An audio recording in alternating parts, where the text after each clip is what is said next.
Assalamualaikum warahmatullahi wabarakatuh. Al-Fatihah.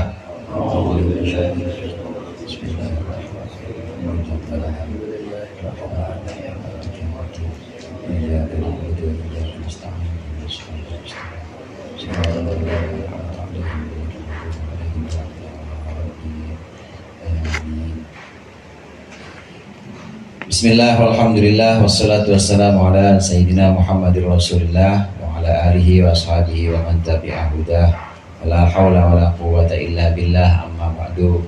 Segenap jamaah halaqatul munfarijah yang dimuliakan oleh Allah, mari sebelum kita mulai zikir, kita lanjutkan pengajian kitab Mau'izatul Mu'minin.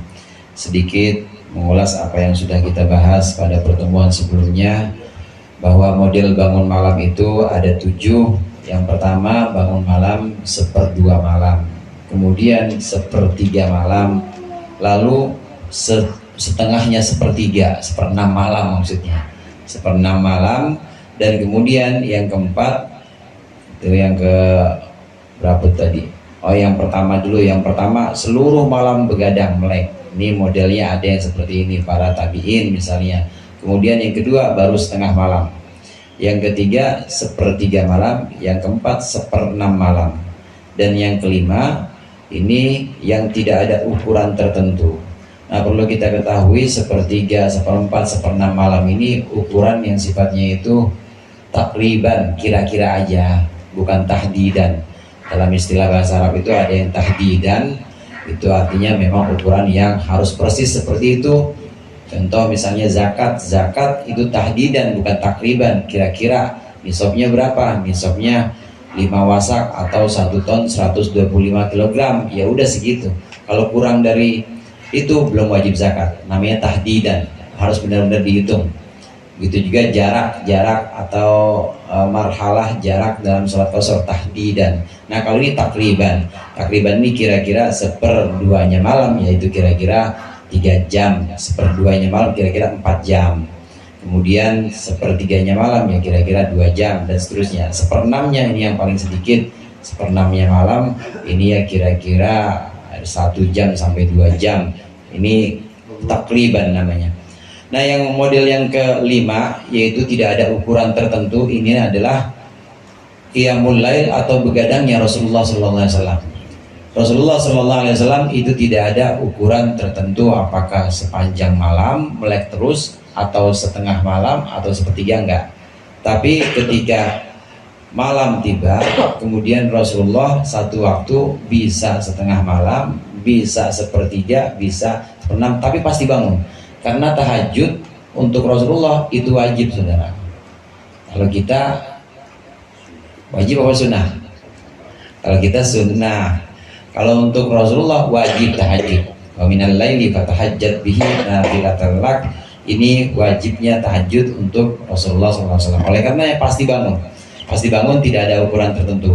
Dan ini jalannya para Rasul, jalannya orang-orang yang memang sudah Allah tuntun, yang sudah Allah bimbing, pasti dibangunkan, pasti bangun dan pasti melaksanakan. Entah ukurannya itu setengah atau 1/3 atau 1/6 malam, pasti bangun. Gak pernah yang namanya bablas sampai subuh. Nah, berikut ini pembahasan tentang qiyamul lail atau berdirinya Rasulullah di malam hari, maksudnya tentang sholat dan tahajudnya Rasulullah di malam hari.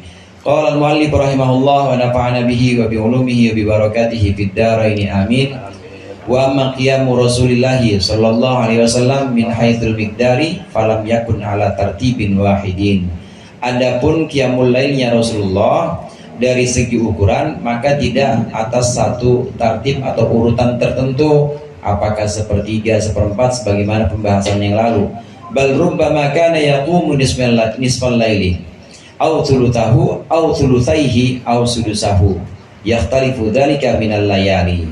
Tetapi ada Rasulullah, kadang-kadang itu Rasulullah qiyamul lail, berdiri begadang, kadang-kadang nisfal lail, yaitu dalam setengah malam. Setengah malam Rasulullah itu sholat, ya kira-kira 4 jam sampai 5 jam, atau 1/3-nya, atau 2/3, atau bahkan 1/6 malam. Yakhtalifu dzalika minal layali. Dan ini berbeda Kadang-kadang sekali waktu atau satu malam Rasulullah setengah malam, kadang-kadang ya cuma 1/6 malam. Jadi tidak ada ukuran tertentu.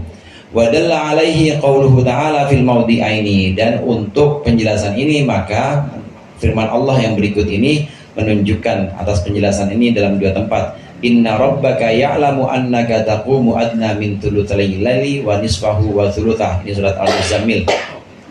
Sesungguhnya Tuhanmu mengetahui bahwasanya engkau wahai Muhammad itu bangun malam lebih sedikit min thulutsil laili, dari 2/3 malam, wa nisfahu wa thuluthahu, dan setengah malam, wa thuluthahu, dan 1/3. Fa'adna min thulutsil laili ka'annahu nisfahu, maka yang lebih rendah atau yang lebih sebentar dibanding 2/3 malam itu adalah setengahnya, atau wa nisfa sudusihi, atau setengahnya 1/6, ya berarti setengahnya 1/6 1/12 lebih sedikit lagi. Fa'in kusiro qauluhu wa nisfihi, kalau kita baca kasroh min thulutsil laili wa nisfihi, maka atofnya ke thulutsil laili, wa atofnya kepada thulutsai. Jadi min thulutsil laili wa thulutsai nisfihi wa nisfihi wa thuluthihi kalau dibaca kasroh. Karena nisfat thulutsaini, maka itu berarti setengahnya 2/3, setengahnya 20/3. Wa thulutsahu fayaqrubu minhu minat thuluthi wa rubu'i, lebih sedikit lagi.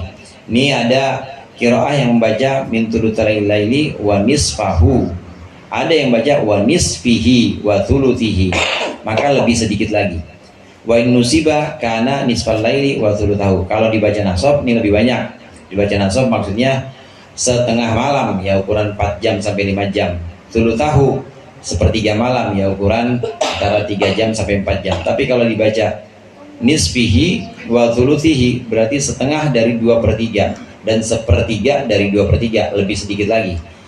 Terkadang Rasulullah bangun malam itu hanya sebentar, tapi pasti bangun malam, dan tidak pernah tidak bangun malam, pasti Rasulullah bangun malam. Wa qalat Aisyah radhiyallahu anha, dan berkata Siti Aisyah radhiyallahu anha, kana sallallahu alaihi wasallam, Rasulullah sallallahu alaihi wasallam idza sami'a as-sarikha, ketika mendengar suara ayam, yakni ad-daika, yaitu ad-dika, yaitu suara ayam, wa hada yakunu as-sudusa, hada yakunu as-sudusa famadunahu, dan ini yang dimaksud suara ayam ini pasti adalah 1/6 atau kurang dari 1/6 malam. Kalau udah bunyi ayam itu pasti udah mendekat subuh. Pernah Rasulullah hanya bangun menjelang subuh seperti itu. Tapi ini tidak bisa buat latihan kita. Kalau kita latihan bablas pasti nggak bangun kita. Kita pakainya paling nggak yang 1/6 dah. Dan kita buat riyadhah atau buat latihan kita, ya kita patokin aja. Kalau nggak bisa lama-lama, ya sekedar 2 rakaat atau 4 rakaat, bangunin pakai alarm jam 2:30. Habis itu mau tidur lagi dah. Tapi harus dilatih. Jangan terus saya mah bangunnya kayak Rasulullah, udah nggak usah pakai alarm, yang penting bangun lah. Pules sampai 5:30 ntar. Maka harus tetap dilatih pakai model-model yang kemarin sudah dibahas. Karena thariqah atau jalan, cara, maksudnya metode yang dilakukan oleh Rasulullah ini adalah metode orang-orang khusus, orang-orang tertentu yang memang sudah Allah bimbing. Pasti bangun, tidak mungkin lewatan, dan nggak pernah yang namanya subuh baru bangun itu nggak pernah. Pasti sebelum subuh bangunnya. Ini jalannya atau metodenya Rasulullah. Yang terkenal dengan metode ini juga atau cara ini, model bangun yang seperti ini adalah sahabat Ibnu Umar, Abdullah bin Umar ini bangunnya seperti Rasulullah. Jadi benar-benar pasti bangun dan tidak pakai kadar atau ukuran tertentu, apakah itu 2 jam, 3 jam, enggak, tapi pasti bangun.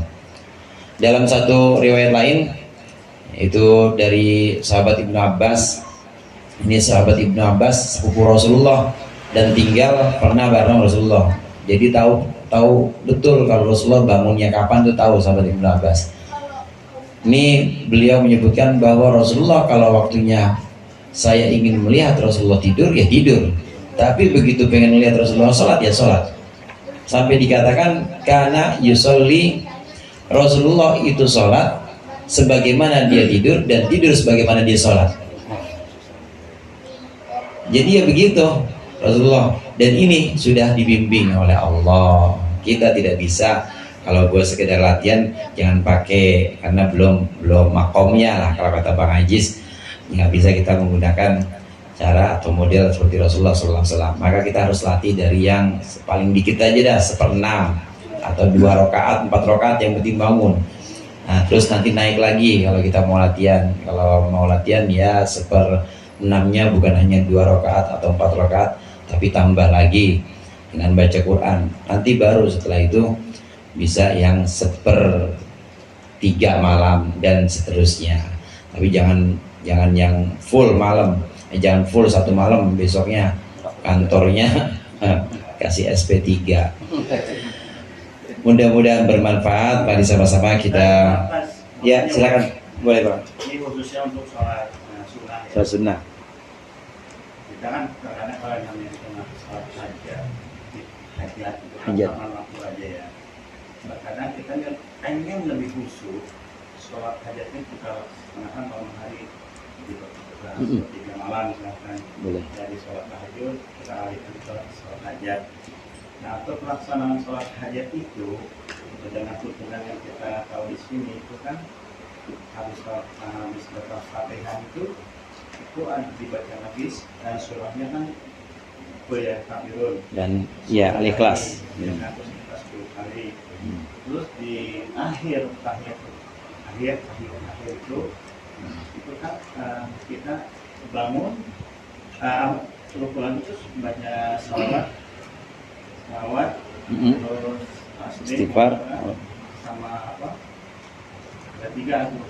Sebetulnya yang ideal untuk kita laksanakan seperti apa guys? Saya mohon dikasih penjelasan biar lebih mantap lagi untuk melaksanakan sholat hajat. Baik.